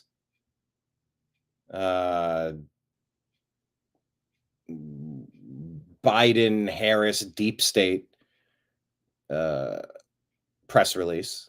At least might get a couple things right this way. So no, I don't really trust anybody. And yes, we need to stop the chemtrailing. Let's make American skies normal again. But here's the question about chemtrailing. By the way, go to cisa.gov/rumor control. Isn't it crazy? I got to keep saying stuff like that. Like you guys are toddlers. That's how Google treats you. If you ask questions, they treat you like a toddler. And they want to limit the reach of the content. Science is questioning everything and proving it on a daily basis, but they're not about science. They pretend to be. They're not. They're about indoctrination and regurgitation. Regurgitate exactly what we said, or we're going to ruin you. It's like the Victor Davis Hanson piece that we quoted earlier when he was talking with Laura Ingraham. Said, they're rebelling. Like, what are they going to do now that the Green New Scam is done? Yeah, that was the biggest money laundering scam in global history. But about Green New Scam stuff, what if they are actually spraying stuff in the skies to block out the increased waves from the sun that are heating the earth, and that it's the only thing that's protecting us from getting cooked like a I don't know, like a sausage on your skillet, a protective barrier. I don't know. What if? I don't know. Yeah, geoengineering. I've done some I've done some interviews with geoengineering people at the Conscious Life Expo. If you scroll back to 2018, 2019, I went to Conscious Life Expo, had some conversations. Yeah, our architects and engineers for 9/11 Truth. We talked to geoengineers. There's nothing you should be afraid to talk about. And if there's places like Google that are not going to let you talk, then go over to Rumble. That's why I'm begging you all to get a Rumble account and come over and join me on Rumble. Rumble is the new YouTube. We're monetized on Rumble. YouTube took that away. We have 6,500 subscribers, millions of views. And up until last week, never had a hard strike on our account. But Google still won't monetize it. They took it away when we interviewed John McAfee. And he talked about Vault 7, the data dump. And his quote was that the CIA just got nuked with the WikiLeaks data dump of Vault 7. I had John McAfee on the show, obviously before he was allegedly taken out in a Spanish prison. And Google didn't like that we were talking about these stories, so they silenced our account, and we haven't been monetized since. But we are over on Rumble. So please come over onto Rumble. David says, the sky where I am in Ontario. Okay, that's what's going on, David. I confused you in Ontario with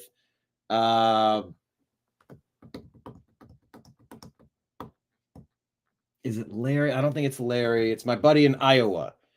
One of our regulars in Iowa. I believe he's a veteran that served in 90s in the Middle East, or the 2000s in Middle East. Yes, you're David in Ontario. Okay, I'll get that straight. The sky where you are in Ontario is being sprayed as we speak. I hate it. I can't stand seeing that crap in the skies. Free Breather. What's up, Free Breather? Chemtrails are for defense, he says. In what way? So the satellites can't see through the clouds? Is it weather manipulation? Is it the satellites and the GPS, like the tracking systems? Like what area of defense? David saying the only problem is there are many other things. There's too many other things in the chemtrails. There's a lot of things. Yeah, used for different purposes, right? And that is part of the problem. Many different agencies doing it for different purposes. And that's where it's like, look, if there's something about this global warming, if there's something actually going on, I don't want the kid gloves and I don't want the fairy tale. Tell me what's going on, because when something doesn't make sense, I rebel against it. You said chaffing or targeting? What's chaffing? Targeting, yes, in one way for battle. Yeah, so having dominion over the skies is going to be pretty important. Did this whole clip play already? Yeah, I think it. Okay, this whole clip did play. So that's Bobby Kennedy. Once again, Antonio Garcia saying that many illegal aliens were set up to collect max payouts. Treasonous Americans voted this into, or just worked this policy without voting on it. These corrupt deep state politicians, and many of them voted in 2024. This is insane. All right, speaking of insane, here's Marine Le Pen. Liz Churchill reporting this was Marine Le Pen winning her first round as France outright rejected the World Economic Forum's Emmanuel Macron. This is why they're banning her from election. Why she's being...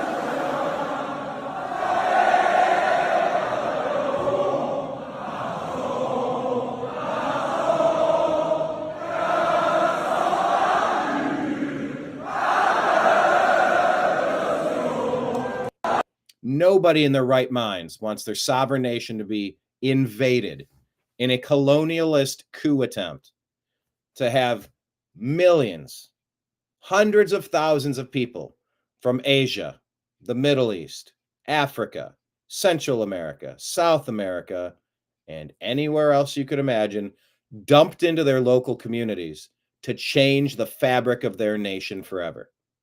Nobody in their right mind wants that. Marine Le Pen was against that. The World Economic Forum's Emmanuel Macron. Oh, yeah, he's just a deep state puppet. By the way, do you know what's going on with his significant other? Some call that person his wife. Some call that person something else. Have you heard that story? Staying on the battlefield thing with geoengineering. David, spraying the battlefield will allow you to see all the enemy when they inhale the nanoparticles. But many purposes for sure.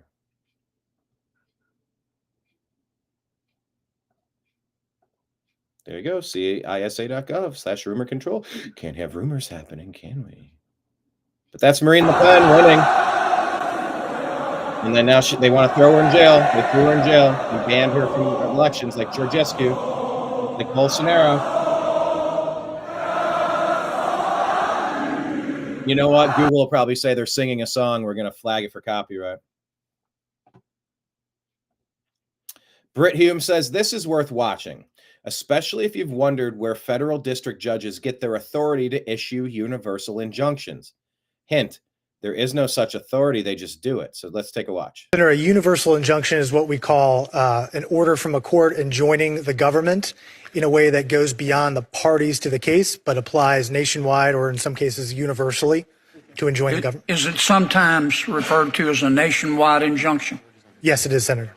What's the statutory basis for a federal judge issuing an order that affects people other than the parties before the court? I'm not aware of a statutory basis, Senator. There is no statutory basis, is there?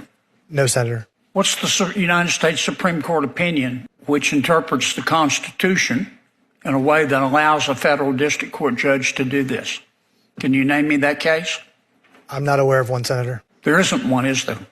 I'm not aware of one, Senator. Explain to me how this works. How can a federal judge issue an order that affects everybody else other than those in front of him or her? How is that possible? It shouldn't be possible, Senator, but district courts do it all the time. I think on the theory that the courts need to enjoin a federal policy from going into effect, and they often will enjoin it as nationwide, so all non-parties are protected by that injunction. I thought that if you wanted to affect parties who aren't in court, you had to file a class action. That's correct, Senator. So why don't the federal judges, instead of issuing a universal injunction with no legal basis, tell the plaintiff, look, you got to go file a class action if you want to impact parties who aren't subject to my court? Senator, the Department of Justice makes that argument all the time in our briefs. I think in many cases, class actions would be inappropriate. They wouldn't, the plaintiffs couldn't satisfy Rule 23 to establish a class. So they couldn't? Correct. So they prefer to ask for a universal injunction? Yes. Does this encourage forum shopping? Yes, Senator. Not only does it encourage forum shopping, but also district shopping and filing multiple strategic lawsuits to find one judge that will enjoin a single policy nationwide. If you have 5 lawsuits, a plaintiff, only one of those 5 cases needs to be successful. Okay, we've established that there's no basis in statute and no basis in Supreme Court precedent for a universal injunction. How about a common law? I mean, universal injunction is basically an equitable remedy. Did this exist in common law courts in England on which our law is based? I don't believe so, Senator. I think the government has cited cases from the Supreme Court that says, courts are really bound by the scope of relief that a court in equity would have granted back in England before the founding. And the courts at that time would grant relief to the parties in the case, not far beyond the. A universal injunction as a remedy is unknown in English common law, is it not? I haven't done the research that far back, but I'm not aware of I have. It's unknown. Wasn't part of equity. Only about 27 universal injunctions were issued in the 20th century. Does that sound about right? That sounds about right. Yeah, it's not a super common thing, but it is to go get Trump. They'll do anything to go get Trump. We don't hate these people enough. Right, Senator. But 86 of them were issued against President Trump in his first term. Is that correct? I don't know the specific number, but there were a high number. And so far in President Trump's second term, 30 universal injunctions have been issued against him. Have they not? Senator, I don't have a specific number, but that sounds about right. The universal injunction has become a weapon against the Trump administration, has it not? Yes. And tell me again in my last 10 seconds, tell me the basis for universal injunction in Article 3. I read Article 3, which defines judicial power. Where does it mention universal injunction? It does not, Senator. It says courts are to decide the case or controversy before them, which is based on the parties to the case. So the Congress could act and say, look, federal judges, you render a decision to a plaintiff or a defendant, but you can't impact people outside of your courtroom other than through a class action. That's why God created class actions, isn't it? Yes, Senator. That's why God created class actions. So, look, they're using everything that they can. Oh, what's this? Breaking news? NFL has a kickoff proposal that's separated into 2 votes. One passed and one was tabled. The football will now be moved to the 35-yard line after a touchback, and that passed. Kick modification.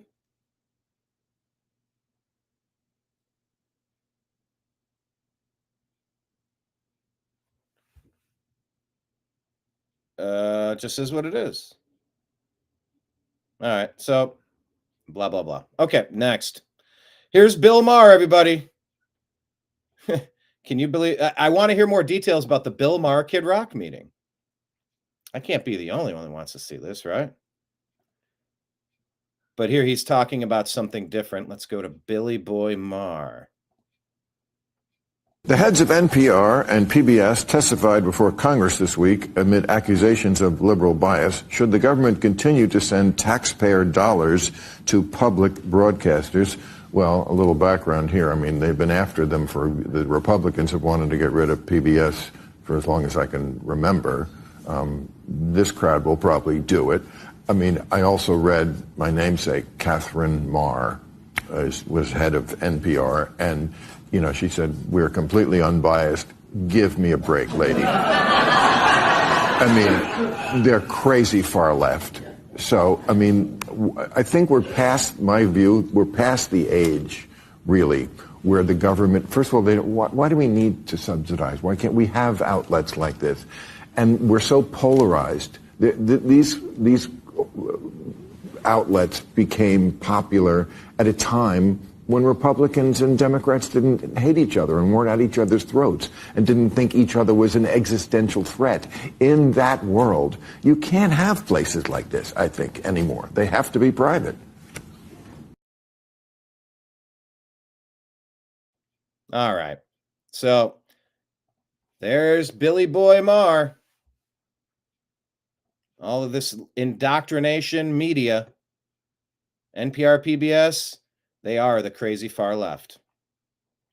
Tim Pool posting this. This makes me sad. I don't know what's going on here. This Ellen Page person had some surgeries and wants to go by Elliot now. Tim Pool says, this is not a man. This is not how men act. This is not how men feel. This is a woman acting like a woman and crying because she hated her breasts. Goodness, what has brought me the most Where's joy? the oh, there's the volume. Sorry. Here we go again. Goodness, what has brought me the most joy? The most joy.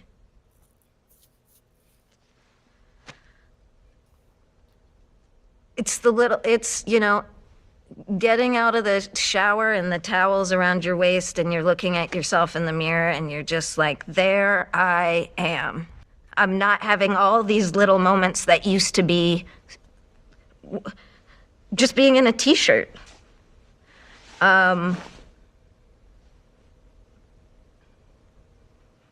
It's being able to touch my chest and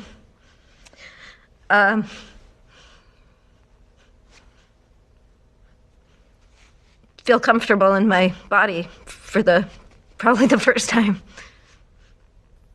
Tears of joy. Goodness, what?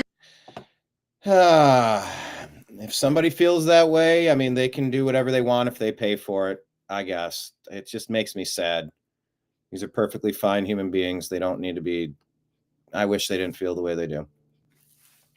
All right. Matt Van Swol reporting, a 33-year-old Robert Atherton has now been arrested. Yes, we do have an arrest in this case for disorderly conduct. This is video from the victim's Tesla. Here, let's just... This is video from the victim's Tesla camera. It shows a green car pulling up to a Tesla on busy Route 66, then swerving in front to box the Tesla in. The driver then walks over to the 61-year-old woman in the Tesla and reportedly starts hitting her while she's sitting behind the wheel. Insane. At one point, the woman says she bit the man's hand. Moments later, the passenger of the green car appears to walk over and pull the attacker away. They finally get back in their car and drive off. We spoke to the victim today, who said she was terrified. Okay, I thought this video was one of the update, but it's not. If convicted, Atherton could face 20 years in prison. Well,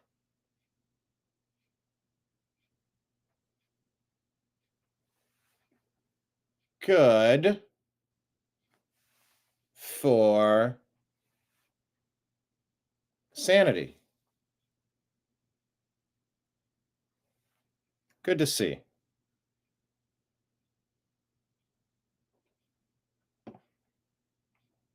Yeah, Wayne Dunlap saying, we know who the real Nazis are. Can you name any successful liberal policies in the last 20 years? No. Here's the left going around tagging cars with their party's logo.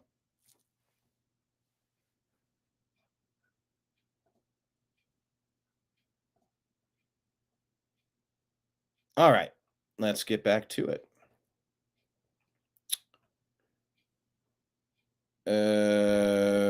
Where's the... Okay, there we go.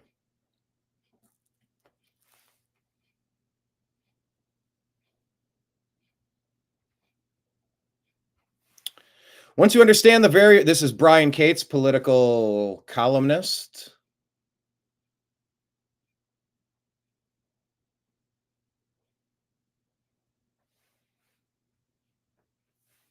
Once you understand the very rich, stupid people behind the Tesla domestic terrorism are the very same rich, stupid people that have been behind the George Floyd summer riots in 2020, the BLM riots and domestic terrorism, Antifa riots, domestic terrorism, the COVID crimes, the Russiagate, Spygate crimes, the border invasion, several of the groups involved in the J6 shenanigans.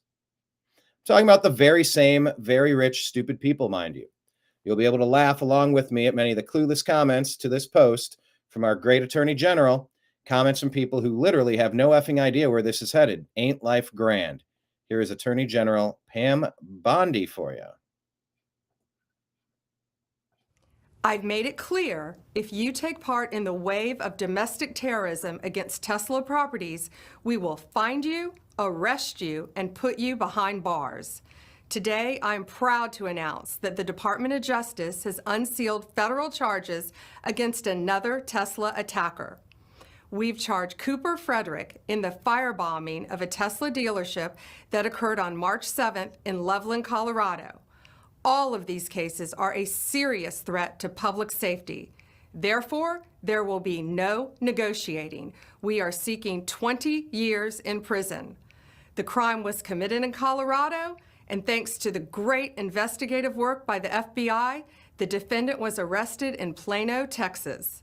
Let this be a warning. You can run, but you cannot hide. Justice is coming. I've made it clear, if you take part in the way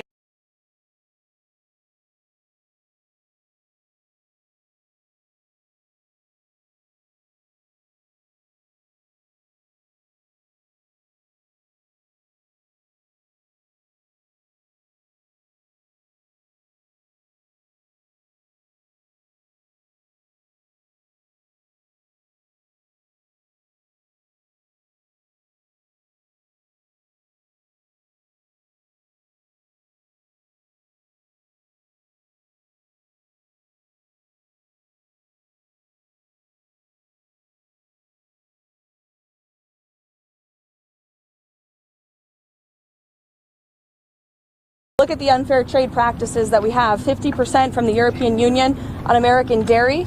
You have a 700% tariff from Japan on American rice. You have a 100% tariff from India on American agricultural products. You have nearly a 300% tariff from Canada on American butter and American cheese. This makes it virtually impossible for American products to be imported into these markets, and it has put a lot of Americans out of business and out of work over the past several decades. So it's time for reciprocity, and it's time for a president to take historic change to do what's right for the American people, and that's going to take place. Look at the unfair trade practices that we have, 50% from the European Union. This is the one where Elon said they're going to start making arrests for people committing fraud against the American people, a Social Security database. Here's Kid Rock talking about the meeting where Bill Maher went to go meet President Trump. All right, tell us what happened from start to finish in 30 seconds. In 30 seconds, I went on Bill's show. I went on his podcast, and I said, man, you know, nothing happens if people don't break bread together and meet face to face. He's been one of the president's hardest critics, and we came to dinner, me, Bill, Dana White, and it could not have been better. Everyone was so surprised, so pleasant. The most shocking thing to me was, you know, Bill's obviously a very big liberal, been very hard on the president, but he's donated a lot of money to other politicians. You know, you've had Biden, Clinton, Obama, everybody. He had never been to the White House, and the president was so gracious. He took us up to the private residence. We saw the Gettysburg Address in the Lincoln bedroom, and I was like, you've never been here, Bill? And I was like, how about this? President Trump, you know, extending this olive branch, and we talked about things we had in common, you know, ending wokeness, you know, securing the border. You know, the president was asking him what he thought about policy, you know, going on with Iran and Israel and things. It just meant, it blew my mind. It was, right. I was, you know, very, very proud. And that's how you get things going. You got to have some conversations. That's what's going to make a difference. Get the ball rolling. Find out where you agree. Yeah, James Wood says a civil war is underway. Remember who started it? GOP headquarters in Albuquerque, New Mexico, set on fire in an alleged arson attack. FBI and ATF investigating. Thousands of illegals still being housed in taxpayer-funded hotels in New York City, and a new shelter for migrants just opened in the Bronx. Savannah Hernandez reporting. Insane Twain says the sooner Americans admit to themselves that Democrats are communists, the sooner we can begin repairing the damage they've done.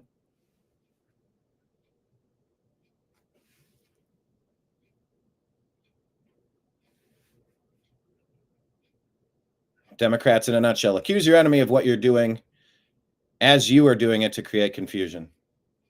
Attributed to Karl Marx, whether that's his quote or not, I don't know. And then let's just go ahead and see what else is happening across the country here. Elon claims the U.S. government deleted a terabyte of financial data to cover up crimes, further stating that the data was recovered due to the government's lack of understanding of technology. These statements were made April 1st and sparked discussions on social media. No official response from the U.S. government or confirmation of these claims has been reported at this time. That sounds good.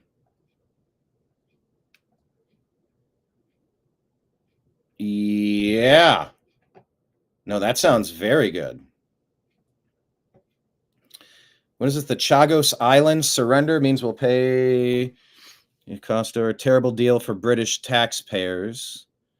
Reports stating Donald Trump signed off on Starmer's rotten Chagos Islands deal. British taxpayers suffering. So what's it saying? UK and Mauritius attain the sovereignty of the Chagos Islands. U.S. president working out the details. Okay. Not familiar with this, but we'll keep our eyes peeled on that with whatever's happening. 80th anniversary of the Battle of Okinawa. 80 years ago, Marines of the 6th Marine Division land on Okinawa, ready to meet the enemy. All right. And of course, if you are out there in Florida and Wisconsin, go out and vote.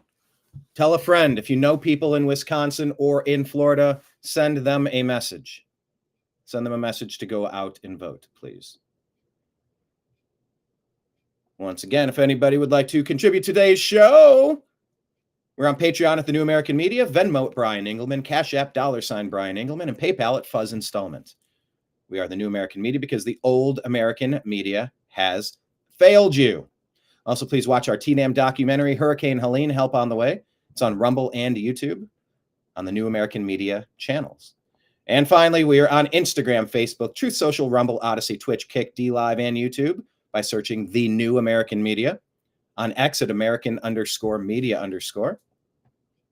And on our podcast, The Agree to Disagree Show on Spotify and Apple.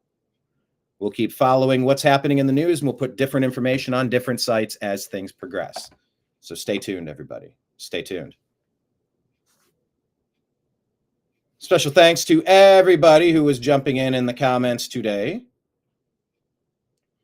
Free Breather and Kenneth and David and everybody else, thank you so much. I'll be signing out. Go get some fresh air. Go get some stuff accomplished today. Succeed, live your life, celebrate, level up, and crush it. All right. Have a great day. I appreciate you.